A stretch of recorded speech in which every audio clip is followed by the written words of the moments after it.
Ramon TV, habari na burudani kiganjani mwako. Hali ya leo ni tofauti na siku mbili zilizopita, tuambie faida kwenu na mnaitazama vipi? Leo hali ya hewa ni tofauti sana. Tumefika hapa Jumatano, baridi ilikuwa kali sana. Tumefika mvua inanyesha, Alhamisi kadhalika mvua ikanyesha. Jana Jumanne imenyesha kuanzia asubuhi mpaka jioni. Lakini leo Jumamosi tumeamka, hali ya hewa ni rafiki sana. Jua ni kali inawaka.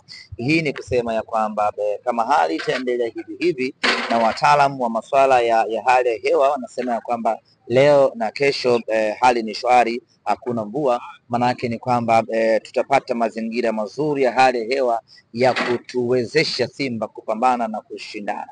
Na niseme tu kwamba hali ya hewa ikiwa hii, maana yake ni kwamba hii itakuwa ni hali ya hewa ya Dar es Salaam ambayo inatuwezesha Simba kuweza kujitawala kiwanjani. Baki siku moja kuelekea mchezo. Vipi kuhusiana na kikosi? Kikosi kiko vizuri, tunamshukuru Mwenyezi Mungu, wachezaji wetu wote wako vizuri. Tumefanya mazoezi Jumatano baada ya kuwasili hapa Alhamisi, Jumaa jana, na leo tunafanya mazoezi hapa katika uwanja Moses Mabida, na wachezaji wetu wapo katika hali nzuri kweli kweli. Tunaendelea kuwa na wasiwasi wa kumkosa Shemalon Fondo, lakini wengine wote waliosalia bado wanao uhakika wa kuitumikia Simba katika mchezo wa kesho. Hii ni kusema ya kwamba Mwalimu Fadlu ana uwanda mpana sasa wa kuchagua nani amtume kazi, nani amweke nje, kwa sababu vijana wake wote wapo kwenye utimamu mkubwa wa kiakili, utimamu mkubwa wa kimwili na utimamu wa hali ya juu wa kiufundi. Kesho kuna big screen ile ambayo umepanga kufunga kule. Mpango ni nini? Ni burudani kwa Simba wote au? Chini ya udhamini wa Mokola, kesho tutakuwa na big screen Bagala za KM kuanzia majira ya saa 3. Nichukue nafasi hii kualika na kuwaomba wanasimba wote wa Dar es Salaam, kesho tudeni tukaandike historia ya kuipeleka Simba fainali katika viwanja vya Bagala za KM. Kutakuwa kuna big screen pale, watu wataangalia, watatazama, watafurahi kwa pamoja. Kutakuwa kuna burudani za hapa na pale kuhakikisha kwamba tunafurahia kwa pamoja Simba yetu kwenda hatua ya fainali. Ahmed, tofauti ya uwanja huu na Benjamin Mkapa sio sana kwenye eneo la pitch, sababu zote ni nyasi asilia. Umeona kwa macho, unawaambia nini ama unahakikishia wana Simba kuhusiana na eneo la pitch? Uwanja ni mzuri, wenzetu wa Afrika Kusini wana viwanja vizuri, tangu wameandaa World Cup wameweza kumaintain viwanja vyao, na hapa Moses Mabida ni katika viwanja ambavyo vilitumika katika mechi kadhaa za kombe la dunia.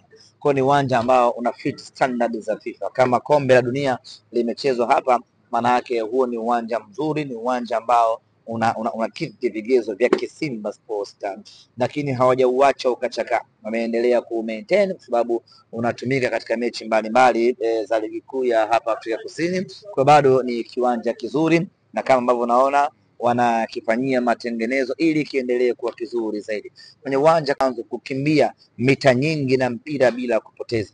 Huu ni uwanja ambao unamruhusu Yusuf Kagoma kufanya matackling yake bila kuchunika wala kuacha ngozi chini. Kwa hiyo ni uwanja mzuri ambao Simba tunakwenda kutakata kesho katika dimba la mwanasiasa nguli kutoka Afrika Kusini Moses Mabida. Unaona wana Simba wakijaa mle zaidi ya Stellenbosch kunyama jukwaa?